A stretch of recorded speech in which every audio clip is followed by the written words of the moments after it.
نحمده ونصلي على رسوله الكريم أما بعد فأعوذ بالله من الشيطان الرجيم بسم الله الرحمن الرحيم وأقرضوا الله قرضا حسنا وما تقدموا لأنفسكم من خير تجدوا عند الله هو خيرا وأعظم أجرا وقال النبي صلى الله عليه وسلم أو كما قال عليه الصلاة والسلام ابھی طفل مکتب ہوں نواعد ہوں نہ پروانہ ابھی طفل مکتب ہوں نواعد ہوں نہ پروانہ صدائے دل میں گونج رہی ہے کہ سناؤں زکوٰۃ کا پروانہ۔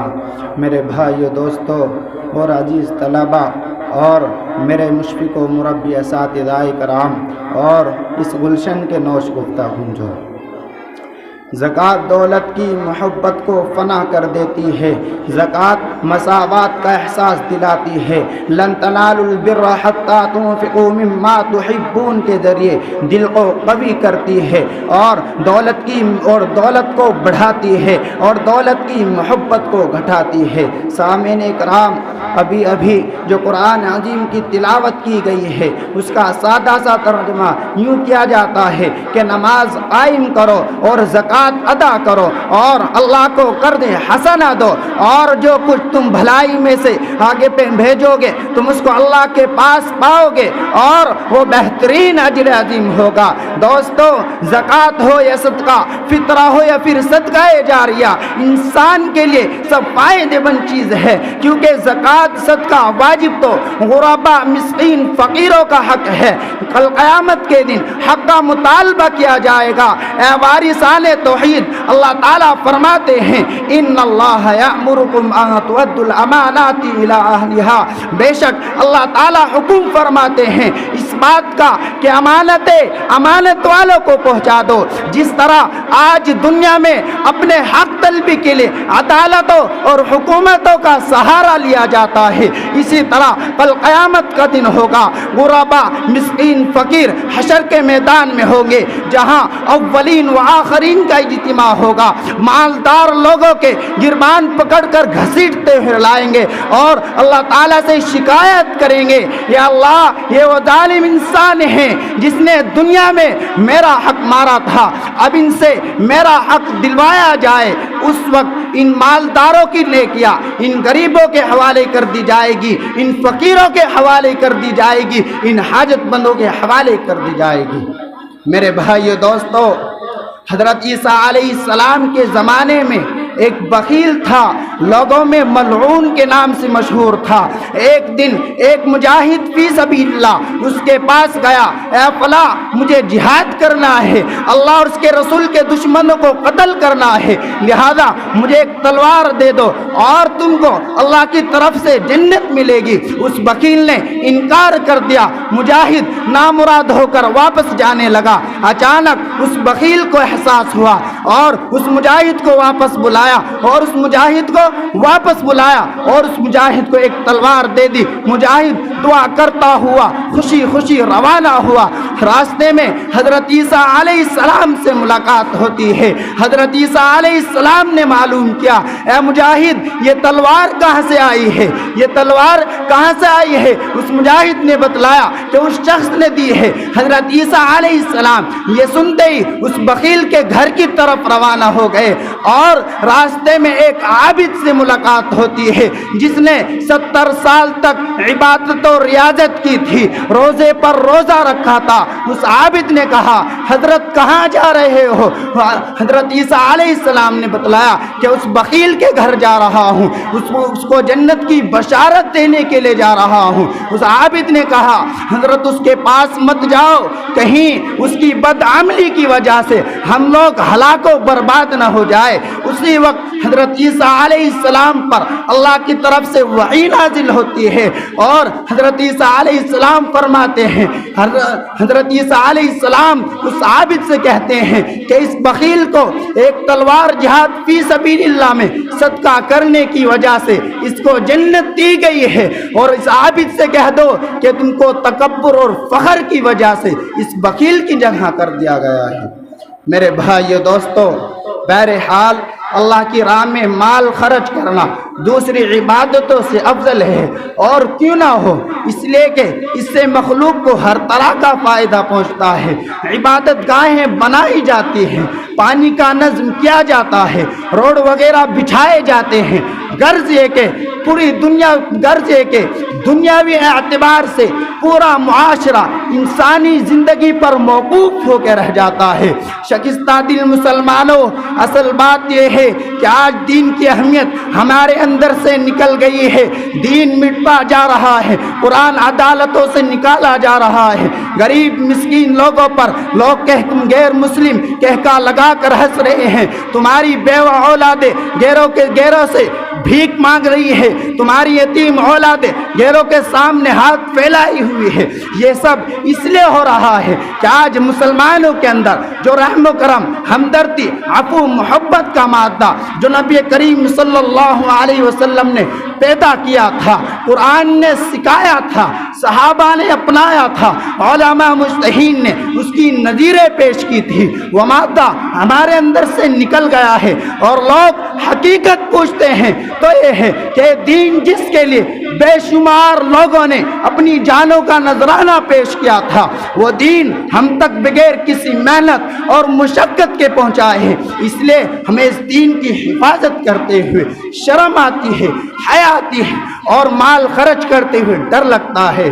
اور کسی شاعر نے کیا ہی خوب کہا ہے، نہ ہو قدر دولت جو خود سے ملی ہو، نہ ہو قدر دولت جو خود سے ملی ہو، قدر اس کی ہوتی ہے جو دکھ بھر کے ملی ہو۔ میرے بھائی دوستو اور عزیز طلبہ، ایک وہ زمانہ تھا جب نبی کریم صلی اللہ علیہ وسلم نے اعلان کر دیا کہ اللہ کے راستے میں مال خرچ کرو اور جان کی قربانی کے لیے بھی تیار ہو جاؤ۔ فوراً تمام صحابہ دوڑ پڑتے ہیں، ذوق در ذوق مال جمع کر کے مسجد نبوی میں ڈھیر لگا دیتے ہیں۔ ہر شخص دین کے لیے مال لاتا ہے، ہر شخص دین کے لیے مال لاتا ہے۔ حضرت عمر فاروق رضی اللہ تعالیٰ عنہ گھر کا آدھا سامان لے کر آتے ہیں اور آقائے مدنی صلی اللہ علیہ وسلم کے قدم مبارکوں میں ڈال دیتے ہیں۔ اے لوگو، حضرت ابو بکر صدیق کے حالات پڑھو، پتہ چل جائے گا کہ اس دین کی اشاعت کیسے ہوتی ہے۔ سیدنا ابو بکر صدیق تشریف فرما ہے، ٹاٹ کا لباس پہنا ہوا ہے، سب کچھ محمد صلی اللہ علیہ وسلم کی خدمت میں پیش کر چکے ہیں۔ حضرت جبرائیل علیہ السلام آسمان سے اترتے ہیں، حضرت جبرائیل امین نے بھی ٹاٹ کا لباس پہنا ہوا تھا، انہوں نے نبی کریم صلی اللہ علیہ وسلم کی خدمت میں سلام پیش کیا اور عرض کیا، اے اللہ کے نبی، مجھے اللہ رب العزت نے بھیجا ہے، اس لیے کہ اللہ تعالیٰ ابو بکر صدیق کے عمل سے اتنا خوش ہیں کہ انہوں نے آسمان کے تمام فرشتوں کو حکم دیا ہے کہ تم بھی صدیق اکبر کی طرح ٹاٹ کا لباس پہنو۔ اس لیے میں بھی ٹاٹ کا لباس پہن کر حاضر ہوا ہوں، اور اللہ تعالیٰ نے حکم فرمایا ہے کہ جاؤ پوچھ کر آؤ کہ ابو بکر صدیق مجھ سے اس حال میں بھی خوش ہے۔ ابو بکر صدیق نے یہ سنا تو ان کی آنکھوں سے آنسو جاری ہو گئے اور کہنے لگے کہ میں اپنے رب سے ہر حال میں خوش ہوں۔ میرے بھائی دوستو، یہ ابو بکر صدیق کا عمل ہے۔ آمنہ کے لال حضور صلی اللہ علیہ وسلم نے جب ابو بکر صدیق سے معلوم کیا کہ ابو بکر صدیق بیوی بچوں کے لیے کیا چھوڑ کر آئے ہو، ابو بکر صدیق نے بتلایا کہ آقائے مدنی بیوی بچوں کے لیے اللہ اور اس کے رسول کا نام چھوڑ کر آیا ہوں۔ میرے بھائی دوستو اور عزیز طلبہ، ہم لوگ بھی تو اسلام کے نام لیوا ہیں اور دعویٰ اسلام میں پیش ہیں، لیکن جب اللہ کے راستے میں مال خرچ کرنے کی باری آتی ہے تو جان نکل جاتی ہے اور طرح طرح کے بہانے تلاش کرتے ہیں۔ آج مسلمانوں کے سامنے دین کی کتنی ذکریات موجود ہے، لیکن لہو و لعب میں مال خرچ کرنے کو فخر سمجھتے ہیں اور رائے حق میں مال خرچ کرنے کو ہلاکت مال کہتے ہیں۔ یہ اس قوم کی بد نصیبی ہے، یہ اس قوم کی بد اخلاقی ہے، یہ اس قوم کی بد کرداری ہے۔ میرے بھائی دوستو، حضرت عائشہ کا ایک دن میں 3,70,000 درہم صدقہ کرنا۔ حضرت ابو دردہ فرماتے ہیں کہ حضرت عائشہ کے پاس ایک دن عبداللہ بن عیاص نے 3,70,000 درہم بھیجے، آپ نے سب کو اسی دن صدقہ کر دیا۔ جب شام ہوئی، حضرت عائشہ نے اپنی خادمہ سے کہا کہ روزہ افطار کرنے کے لیے کچھ لے کر آؤ۔ ان کی خادمہ نے ایک جو کی روٹی اور زیتون کا تیل لا کر رکھ دیا۔